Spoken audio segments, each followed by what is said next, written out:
Hi everybody, it's Oksana, and today I'm going to show you how to make this pendant right here. It's got this really funky looking bail, and it has a cabochon. This is a Labradorite gemstone cabochon. You can use other shapes and sizes, and it has this little dangly piece as well. So if you want to see how to make this piece here, then just keep watching. Starting out with 3 pieces of 20 gauge dead soft copper wire. I'm using bare copper because I'm going to oxidize it. These are about 8 inches long. This is the size of my stone. It's pretty small. I would say it's a little under an inch. And I'm going to be weaving with this copper wire. It is also dead soft round wire, and this is 26 gauge. I would say 26 or 28 would be good to work with. I'm doing 26 because later I'm going to be using 28 to to connect a few things, and the 26 will make for bigger gaps so that I can fit the 28 through. So that's why I'm doing it this way. But I'm leaving myself maybe like 2 inches of room because I'm gonna use that to make the bail, and then I'm putting in my weaving wire, and I'm holding the little tail with my fingers back here. And I'm going to weave a pattern on these 3 wires. You can weave whatever pattern you would like. I'm going to do this here. I'm going to do 1 wrap around the bottom, 2 wires, 1 wrap around the top, and then just going all the way down the front, kind of like around all of the wires, and bringing it all the way up the back, and then down over the top 2, over the bottom 2, and then I'm going to go 1, 2, 3, just around the very bottom wire. I'm going to zoom in, and then I'll repeat this pattern again a little slower. So here's what this looks like zoomed in. Alright, so now if you didn't quite catch that, I'm going to go ahead and repeat this a little slower. So I'm taking my weaving wire, I'm putting it underneath the top wire, and I'm bringing it to the front. Then I'm bringing it down, under, and all the way up the back. Now I'm pulling it towards the front, and I'm putting it underneath the top 2 wires, or above the bottom wire, however you want to think of that. So 2 loops, then I'm bringing it up to the front, all the way down, bending it all the way up the back, towards me, towards the front, and underneath the top 2 wires. And then I am bringing it underneath, from back to front, underneath this top wire here, and all the way down. So this is very spaced out, so let me show you, because you can see the little stitches much easier this way. So that's what it looks like, all spaced out. And that's it. Then again, what did I do? 3, 1, 2, 3 of these single wraps. So this is a pattern that I'm going to do, and I'm going to do this until it is roughly long enough where it's just slightly smaller than the diameter of the stone, because it's going to create a little window for the stone, but you want it to be small enough to where the stone doesn't pop out of it. So alright, so mine is long enough to go around the stone. I was kind of bending it as I weaved to make sure that it's the correct distance. So I'm actually putting my stone this way. I think it looks neat to do a teardrop that's kind of upside down. And what I'm going to do now is I'm going to take the very side 2 wires on each side and just kind of move them out of the way, which leaves me these inner 2 wires. So we want this frame to capture the stone and be just slightly smaller. So you want it to be tight enough where it doesn't pop out. This is easier to do on like a flat surface. If you're doing this on like a table, it may work better than doing it in the air like I am, but my stone's gonna fall out, so I can't really leave it in there. I think roughly this size. So I'm gonna cross them in the front, and I'm gonna bring them to the back, these wires. And I'm gonna pop my stone back in and see how that worked out. All right, so that is a good fit. The stone will not pop through the front. Let me just kind of tighten these up. I'm going to use my pliers, I think, to make those look a little nicer, but basically this is what we have so far. And now I'm going to work on the back here. I still have my weaving wire, so I'm going to kind of bring that up so it's out of the way. And I'm going to work on these two wires that I crossed over. What I'm doing is I'm crossing them again, and I'm kind of bending them like this. So I'm going to take a little piece of 28 gauge wire, and the little piece of 28 gauge wire, maybe that's like 12 inches or so. So what I'm going to do is I'm just going to go on one of these wires, and I'll just randomly pick one. I'll do this one here, and I'm just going to weave around it, just like single coil to attach like this. I'm going to do that for just a little bit so that my 28 gauge wire is attached. Tighten up this little coil, and I'm going to slide it up my wire until it's just above that little bend that I had made, and the bend is kind of roughly in the middle here. So now I'm taking that wire and I'm putting it through. Let me get really close here so you can see. Putting it through here, or actually here, because this is closer to it. So I am attaching it this way. I'm tightening it up, pulling it through, and I'm going to do that again. So I did that one time. I'm going to do that one more time.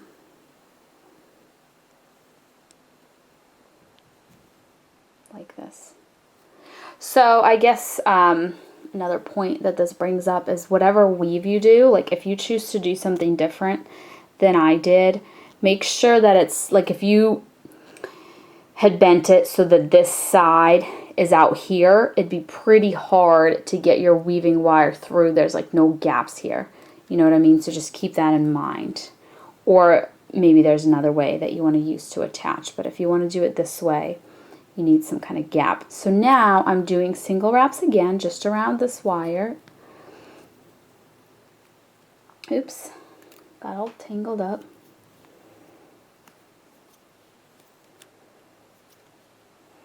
And now you can either cut it off and start a new one. You can just do single wraps all the way down, or you can do these really loose ones. I've done this in a few videos, so maybe you've seen this technique. But I'm just doing these kind of looser ones just for the purposes of moving my wire along. And now I'm going to line this up. I'm sorry, let me bend this at a little bit of a sharper angle here. There we go. I'm lining it up with this. I just want to connect them basically. So one more of those little loose wraps, and there we go. So to connect, I'm just wrapping around both of these little ends just a few times with the same weaving wire.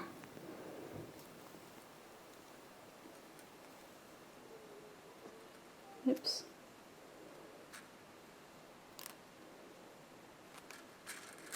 There we go. I got messed up.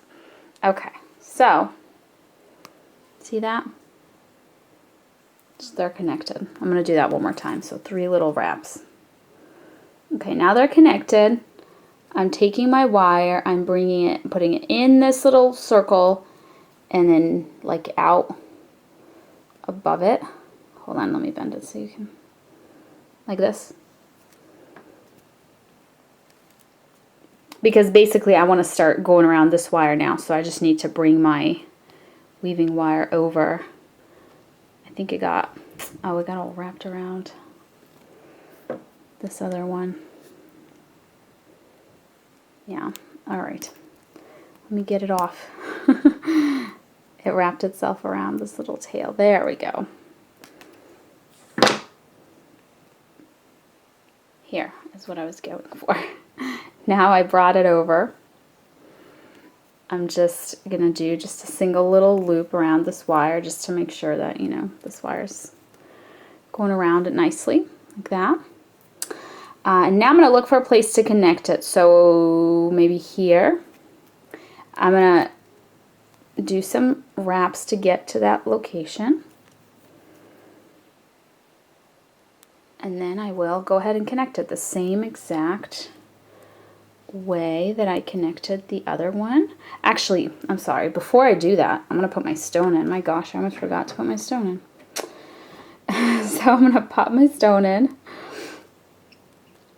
before I connect it, because then it's going to be impossible to put it in. There we go. And now I will connect that. There we go.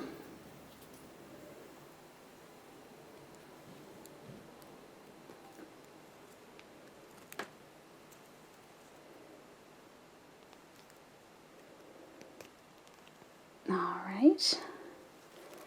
I'm just gonna do some single wraps. You might have to use your nail to like lift this up a little bit so you can actually get your wire under it. But I am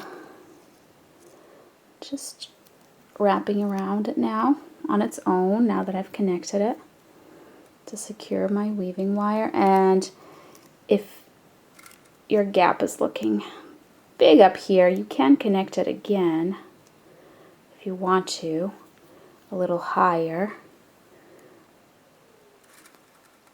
So I think I will go ahead and do that and connect it one more time up here, just so my stone is really nice and secure.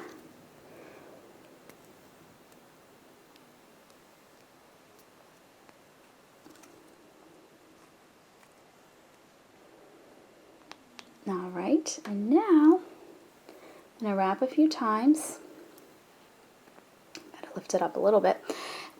Just a few wraps just to finish off this wire. Just a few single little loops, and then I'm going to just trim that off.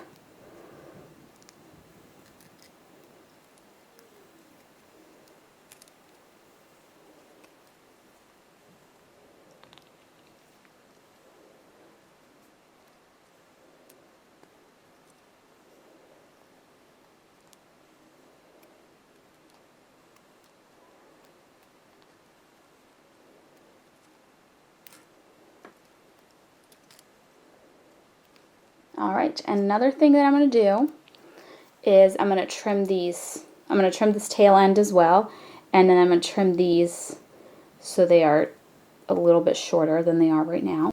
All right, so I trimmed my little ends. I'm just going to pinch the little wire down so it's not sticking up. Pinch it down with my pliers, and then I'm going to take my round nose pliers and I'm going to curve these little ends here to get them out of the way. And all of these things with the blue handles that you're seeing, my round nose and then my regular pliers, they're the Zuron brand, just because I get asked sometimes what brands I'm using. I just got them on Amazon, and I like the regular pliers because they're really fine, but these round nose ones, they're really fine also, which sometimes is nice, but sometimes they're almost like too fine. So anyway, so that is it. Trying to keep the little end of this, like almost tucking it under, you know, so it's not going to stick out.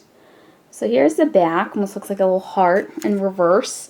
And here's the front, and as you can see, the front got a little bit lopsided here with this wire just while we were working on the back there. So you can just take your pliers, just fix that a little bit. So there we go. Looks even now. I still have that 26 gauge connected there. That was my weaving wire. So what I'm going to do now is I have these 4 wires going up. Just kind of straighten them out. And I do want them to be, instead of, you know, being front back, I want them to be side by side. So I'm just turning them with my pliers to get them to be like that. To get them to be side by side. There we go.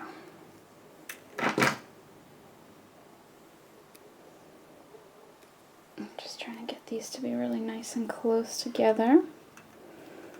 All right.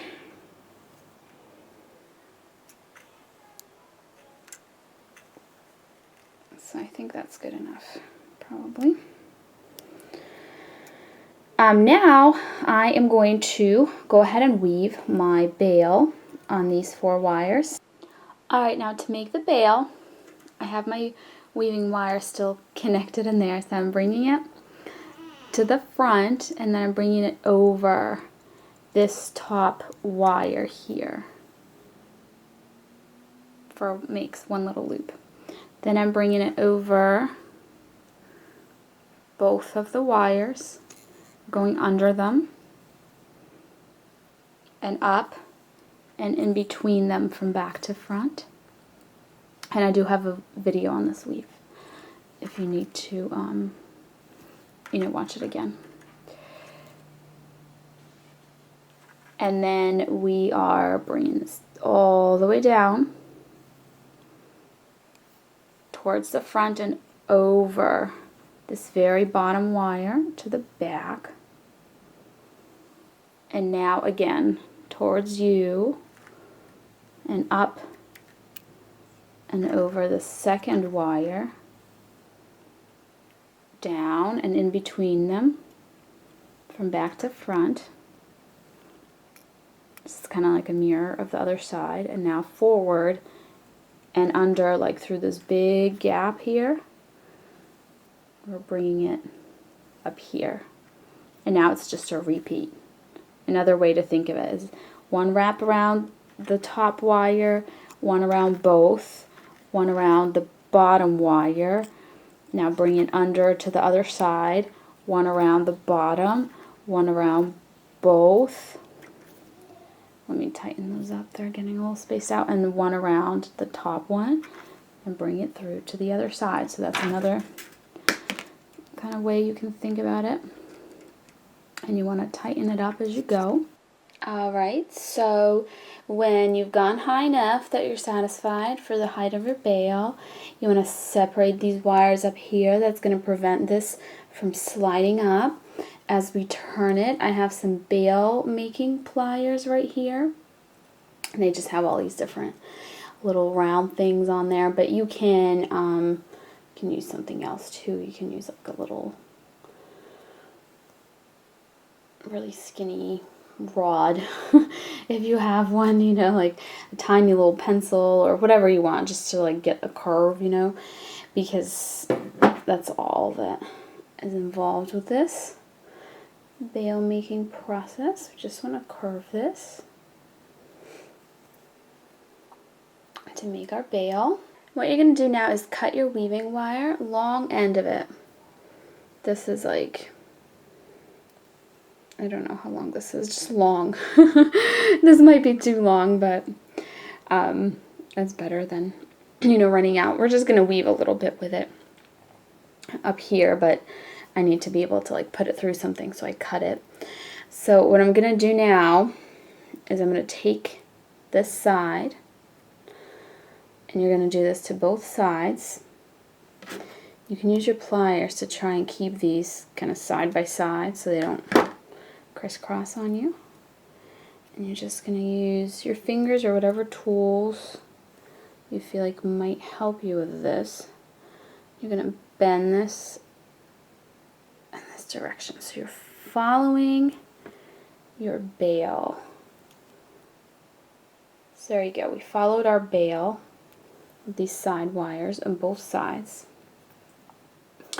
And now I'm taking my weaving wire that's coming from right here, and I'm putting it through the top. So I'm just taking it and I'm sticking it upwards, hoping to fit it. There we go. See that coming out? Through one of these little holes. It'll just kind of poke through, and then you just pull it through whatever hole it pokes through. So you want it to be kind of on top here, not on the front, but just on the top, more towards the back than the front. Okay, so we've pulled it through, and I mean, you can always just start a new weaving wire too. I just don't like to. I like to use my wire as long as possible. So now you're going to straighten this out, so it's, because mine is kind of going towards the back. So just straighten it so it's going up, like that. Separate these a tiny bit at the top. Take your weaving wire, and you are going to weave the same exact pattern as we did for the bail. So one loop over that top wire, one bottom, crisscross down to the bottom here, one, both. So the same exact thing. We're just going to keep doing it on these wires, and make sure you keep them from moving. They might start to shift on you because of the, you know, pulling on them with the weaving wire. So try not to pull too hard. I'm using my nail a lot to just, you know, push it into place rather than pull really hard. Especially when you're going down here, you just very gently. Don't pull hard on this. That's gonna, you know, pull that down. You don't want that. So we're just gonna keep going for a little bit. Alright, so after you're done, you kind of spread these out again. Make sure your weave is all nice and tight and all that. And then do just a few single wraps just right around this wire here. Just like 3. Just to have the wire a little bit up high. And what you want to do now is you want to put a bead or several beads onto that wire that are large enough to kind of bridge that gap right there. So I'll show you in a minute.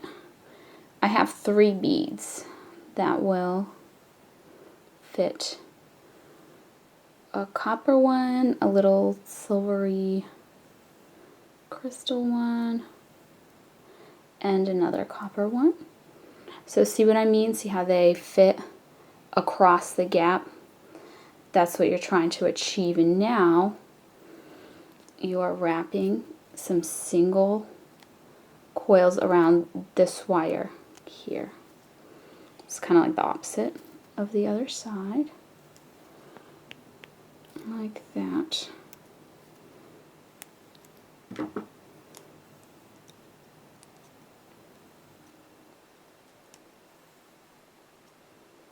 Now we're going to trim our wires. We're going to trim this one off and pinch that end of it down with our pliers.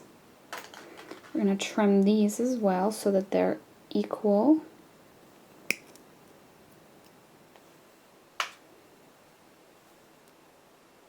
Just kind of eyeballing it. Now I'm taking my round nose pliers and I'm going to start with the top.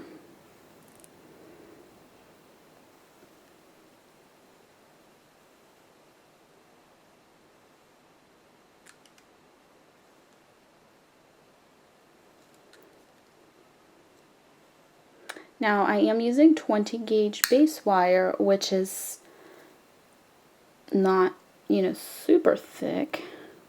So this will be somewhat of a fragile piece with these little elements in it.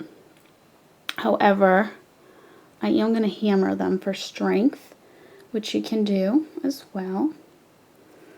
And now for the next pieces.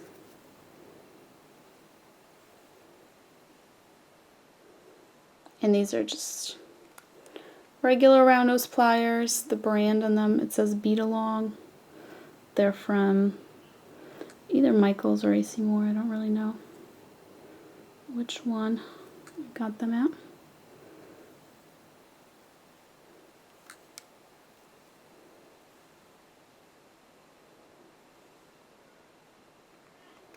And to hammer these, you would need some kind of metal block.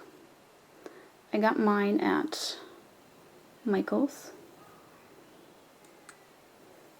just because shipping is a lot on heavy things like that, so it wasn't really any cheaper getting it online. And what I'm using is called a chasing hammer. I got that on eBay, so I'm just going to gently tap just these little portions. I'm just going to put this on my metal block, making sure that, you know, I don't hit any of these other design elements. I'm just gently tapping this with my hammer, and it'll make it look a little flatter, and it will strengthen these little elements. This is a chasing hammer. Mine is just a real cheap one I got on eBay. There's no brand or anything. It has this back part, so if you just tap with this front part, it'll flatten it and kind of strengthen it. Of course, instead of my hand, it would be an iron block. But if you do this end, it'll make it kind of bumpy and more decorative. So I'm going to do this end, but it doesn't matter which one you do. Basically, we're just making this design a little stronger so it doesn't bend out of shape the first time that, you know, someone accidentally presses on it. Next, you're going to need some jump rings. You can make your own jump rings. Mine are just from Michaels. They came in just a bag. Some of them have an opening like this, and some are actually completely whole. They don't have an opening, so I'm going to use 2 of the ones with an opening and then one that doesn't, just because it's slightly smaller in size. So they are a little bit of a different color because they're like the oxidized copper color, so they'll match once I oxidize this piece, but right now they don't match. This is this giant metal needle that I got with some tools for polymer clay. You can use any kind of pointy, solid thing that you can find.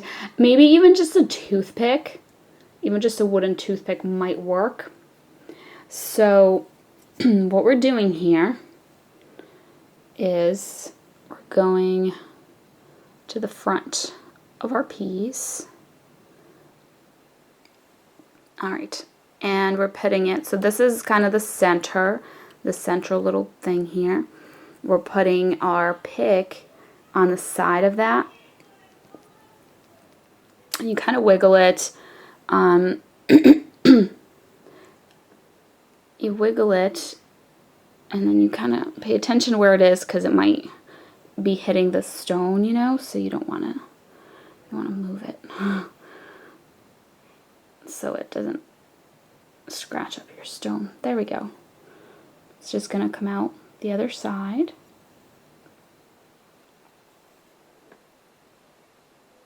And you can pull it back out. And what happened is you've made a little gap.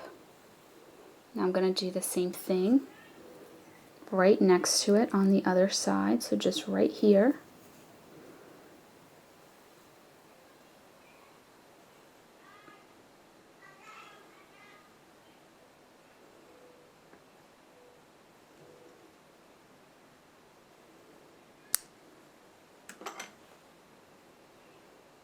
So now we have 2 gaps. I'm going to take my jump ring. I am putting it through the gap. It's already kind of open for me, so I'm putting it through the gap. Then I am, let me open this one.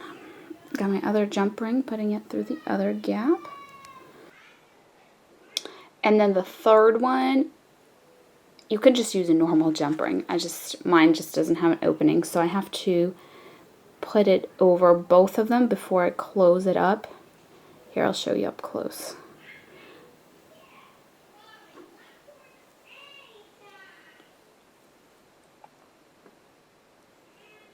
Alright, see that? I put it so that both of these go through that one before I close them up, because otherwise I'm not going to be able to put it on later. If you just have a normal jump ring, you can just close these and then, you know, open your other jump ring and put it on. Now I'm just closing out my jump rings.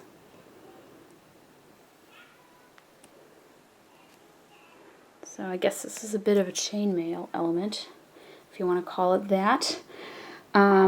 That is what it looks like so far. We're just going to attach a little dangle charm now. So what you want to do now is you want to take a head pin. I made my own by taking a little piece of 18 gauge copper wire and hammering the tip of it so that the tip ends up being, you know, wider and the beads won't slide off. I also filed it a little bit, and then I tried to do a similar design where I have 2 copper beads with kind of a silvery bead in between them. Similar design to the top of my pendant, I mean. So what I'm doing now is I am bending my wire towards me, and I'm making sure that the head pin, because mine, since it's a hammered one, I don't want it to go sideways like this. I want the nice flat part to go towards me. Making sure it's facing the right way. And now I'm taking these, or you can use round nose pliers. And let me turn it to the side here so you can see what I'm doing. I'm just making a little round loop using these. Like that. And now I am trimming it, because obviously it's a little too long.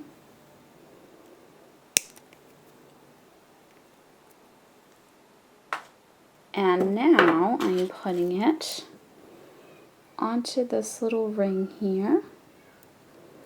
And I'm using my pliers. These are round nose pliers actually, but that's what I have up here, so that's what I'm going to use to close that up. Close up that loop and attach that little dangle thingy. So that is it. That is the entire pendant. It just needs to be oxidized. So here is the piece after it has been oxidized. So that is it. Thank you so much for watching, and if you want to support me, just click on that little eye right there. Thank you so much. Bye.